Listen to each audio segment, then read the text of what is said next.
Welcome back to another Sims build on the Lucie Landgraab channel. Today we're going to be building a brand new house for the BFF household. We have Summer Holiday, who's an active, cheerful sim. We have Travis Scott, who's a geeky sim. And we have Liberty, a bookworm, nerd brain astronaut. Now they might be some of the most recognizable sims from the original base game.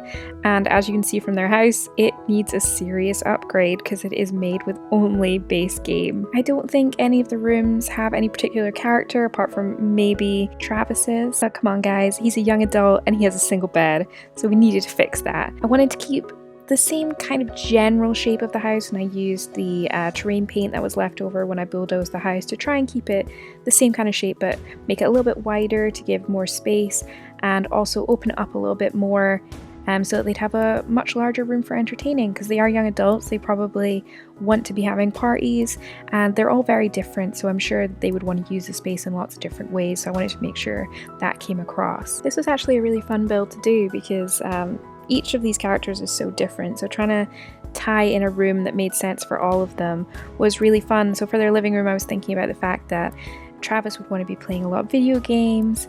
We needed bookshelves for Liberty because she's our bookworm, and we also needed a huge kitchen space because Summer Holiday is in the cooking career. The Sims has been such a good distraction for me throughout all of quarantine, and being able to make these videos for YouTube, even though I don't have a very large viewership, has been really enjoyable just for my creative side to be able to do this. I've been struggling a lot more in the past couple months, however, because I caught COVID about 54 days ago now on this day that I'm recording this, and I have still got symptoms.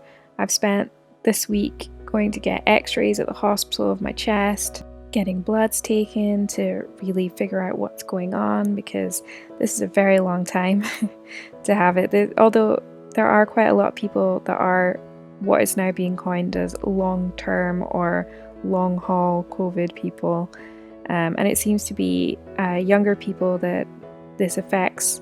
So just keep that in mind. If you are one of the people who's out partying, which I'm sure you're not, it's really not good to be out there just now, and remember to social distance and wear masks and things like that.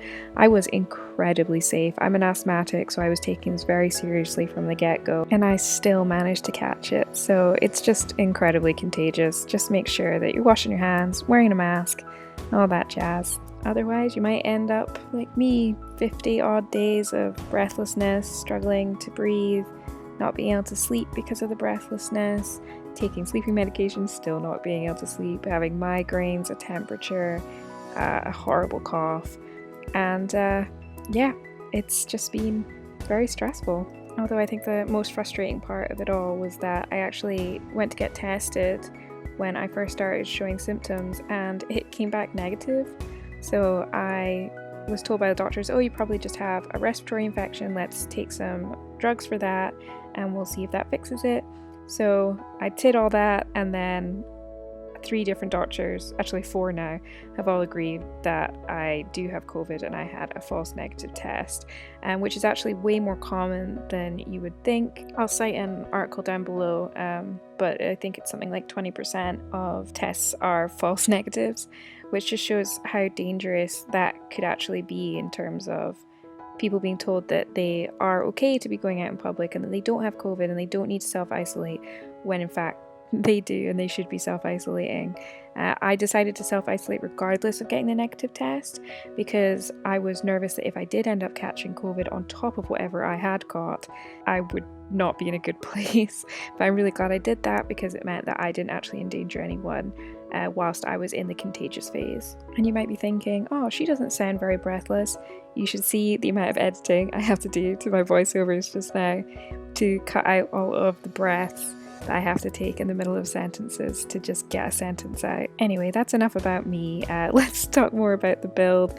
I really like how this living room came together. I like having the little feature brick wall in the middle, and I think that the kitchen turned out really nice with the island. I'm so glad that this household now has an actual dining table, because you'll have noticed in the screenshots before that they did not have a dining table before. They only had counter space, which they now still have counter space, but also a lovely little nook for entertaining or just for them every night. We're now working on Travis Scott's room here. I tried to mostly focus on his geeky side, putting up lots of posters with gaming, making sure that he had a TV in his room, not just the one in the living room with a gaming console, so that if he had friends around and the girls were entertaining or something else was going on, they could run away to his room. I love that Get Famous artwork on the wall. It just seems to fit really well with the space. I also wanted to give him a mini fridge because I feel like when you live with this many people, sometimes it's nice to have your own little fridge to keep items that you maybe wouldn't want other people to take. And then I put these lovely posters up on the wall that all kind of match and are superhero-y, and moved on to Summer's room. Again, I wanted to lean heavily into like one of their traits again, so I leaned into Summer's cheerful side and decided to go with a really bright yellow for her room to show just how cheerful she is, because I definitely couldn't live in a room this yellow. I think the little knitted octopuses from Nifty Knitting are just the cutest, and popped one of those in there too. And then I had to move the doors around because I realised that the doors were clipping into the wall a little bit and I wasn't sure they were going to be usable, but it all worked out well in the hall, so I was happy with it. As I was building this house, it really reminded me of the fact that I just haven't really played with any of the households in The Sims 4. I remember playing with all of the households that were given to us in Sims like 2 and most of them in Sims 3 as well actually. I then moved on to Liberty's room, and I feel like Liberty is the character from this household that I know the least. I feel like Travis was brought in as a husband to a lot of the original families I played with in the base game, and I think Summer Holiday has been a wife, best friend, just always around. But I don't really remember seeing Liberty about as much. But I lent into her bookworm trait and the fact that she is an astronaut and would probably be very intelligent and making a lot more money than the others as well.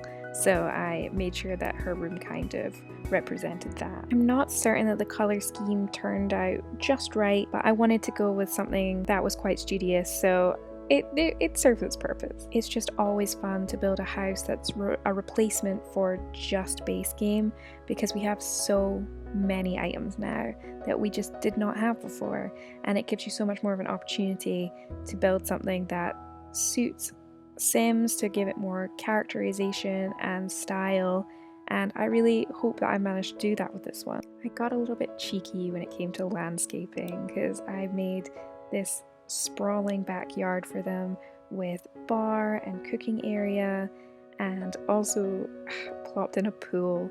I know I shouldn't have, it doesn't make sense for this family to have a pool.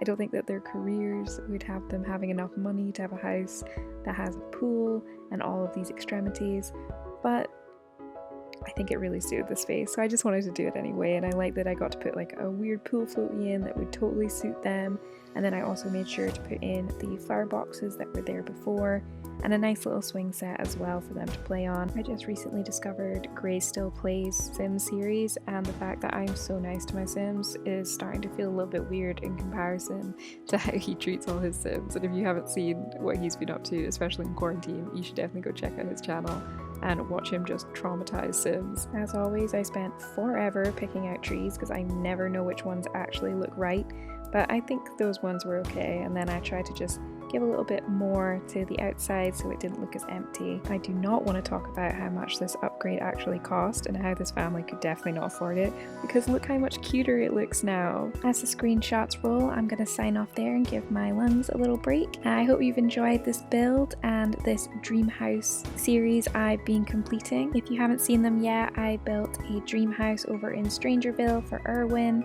including a creepy little basement and also a better apartment for Penny Bazzaz over in City Living. Anyway, stay safe, stay healthy. I'll catch you in the next one, hopefully feeling a little better than I do today.